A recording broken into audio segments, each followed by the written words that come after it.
दो तीन डाउट्स हैं जिसके बारे में तृणमूल कांग्रेस के लोग अभी से कहना जिन्होंने शुरू कर दिया। एक तो उन्होंने कहा कि जो एसआईआर में वोट कटवाए, वो वोट कटवाने की वजह से बीजेपी को इतनी बड़ी जीत मिली।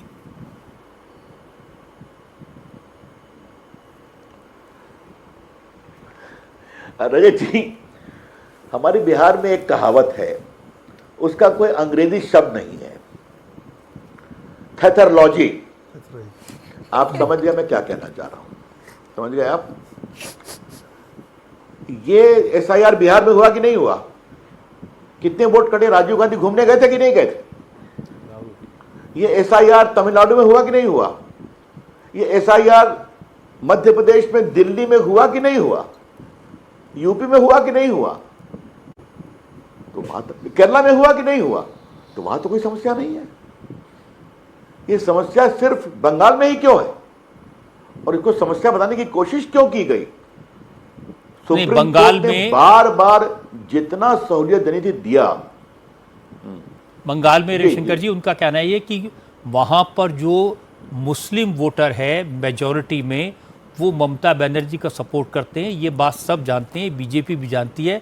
इसलिए मुस्लिम वोटर्स के वोट कटवाए गए कॉन्स्टिट्यूंसीज में कैलकुलेट करके इलेक्शन कमीशन की मदद से।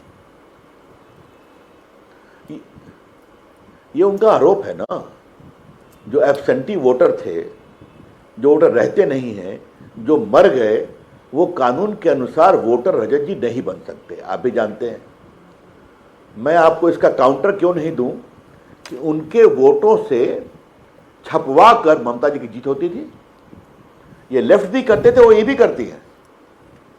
तो ये बताइए कि ये जो पूरा वोटर लिस्ट की क्लीनिंग क्यों नहीं होनी चाहिए? और फिर मैं कह रहा हूं, बिहार में तो बहुत बड़ा इशू बनाया राहुल गांधी ने और हमारे तेजस्वी बाबू ने। क्या हुआ बाकी जगह? तमिलनाडु में इसका कोई तर्क नहीं है। मैं फिर कहना चाहूंगा, ममता जी से मैं एक ही बात कहूंगा, जमीन की नेता हैं, आज बुरी तरह से हार रही हैं और हारेंगी। एक बार ऑनेस्ट रिफ्लेक्शन करना चाहिए। यही मैं कहना चाहता हूं, ममता दीदी कृपया करके आप एक बार करिए कि जिस तरह से आपने गुंडई, लूट, भ्रष्टाचार का राज तांडव छेड़ रखा था, उससे हार हुई है आपकी। आज तो ये लग रहा है कि जो डर कभी नहीं होना चाहिए, जो डर उन्होंने क्रिएट किया था, वो डर ट्रांसफर हो गया है। अब उनके मन में डर है, अब तृणमूल कांग्रेस के लोगों के मन में डर है।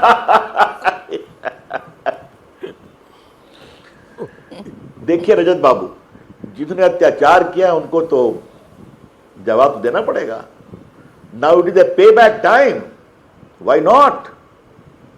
जिन्होंने खौफ किया है, पीटा है, सब कुछ। मैं फिर कह रहा हूं, मैं प्रत्यक्षदर्शी हूं ना। मैंने आपको कई घटनाएं बताई ना।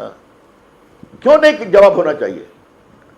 संदेश खाली में जो अत्याचार हुआ था, मैं नाम भूल रहा हूं, जो मुस्लिम माफिया था, अगर supreme court of court intervene नहीं करता तो कार्रवाई होती क्या उसका राज चलता था? तो ऐसे लोगों को जवाबदारी बनेगी और बननी चाहिए भी, बिल्कुल बननी चाहिए। देखिए, ऐसे जो माफिया हैं या जो लूट करने वाले लोग हैं, अत्याचार करने वाले लोग, उनको डर के रहना चाहिए।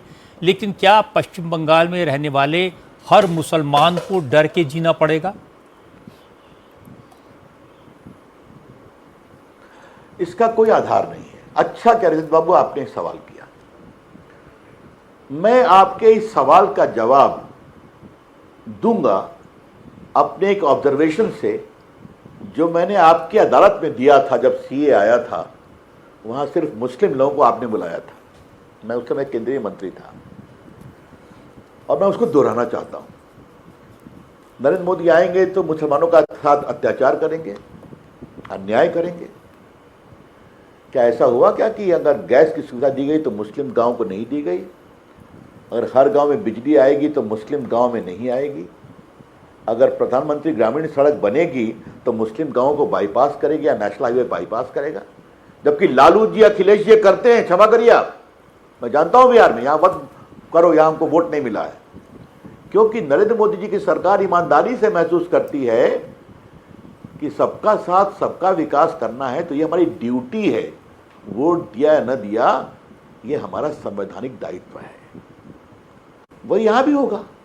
आपने हमें वोट दिया या नहीं दिया, आप हमारे काम को देखिए, हम सबकी चिंता करेंगे। आप मुझे एक बड़ा सवाल आपसे पूछता हूं, जो पूरा जो वैक्सीन लगा था कोरोना के समय में, वो वैक्सीन को लगाने में भारत सरकार की बहुत बड़ी भूमिका थी। मैं उस वक्त टेलीकॉम मिनिस्टर था, तो हर लोगों के मोबाइल पर जाए, ये भी हम लोग first dose, second dose, booster dose, क्या उसमें क्या मुस्लिम गांवों को छोड़ा गया क्या? नहीं ना। तो ये सारी चीजें तो सामने है ना।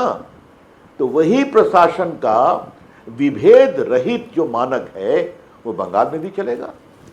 Development without discrimination, appeasement no, terrorism no, गुंडागर्दी नो, यही तो गुड गवर्नेंस है।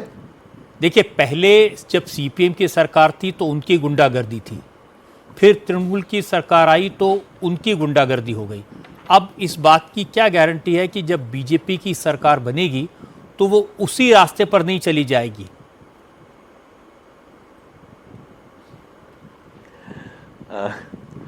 हाथ कंगन को आरती क्या, पढ़े लिखे को फारसी क्या? क्या हम एक ही जगह सरकार में हैं क्या रजत बाबू? आज बीजेपी 17 प्रदेशों में हमारा मुख्यमंत्री है ना, है कि नहीं? वहां हमने ऐसा कुछ किया है क्या? पूरे भारत में राज कर रहे हैं ना, ऐसा कुछ किया है क्या? तो नहीं किया तो वहां भी नहीं करेंगे। ये तो हमारे, आप रिकॉर्ड पे जाइए ना। और आज मैं आपके माध्यम से बंगाल की जनता के, हर वर्ग की जनता को अपनी पार्टी और सरकार की तरफ से आश्वस्त करना चाहता हूं, कोई डिस्क्रिमिनेशन नहीं होगा।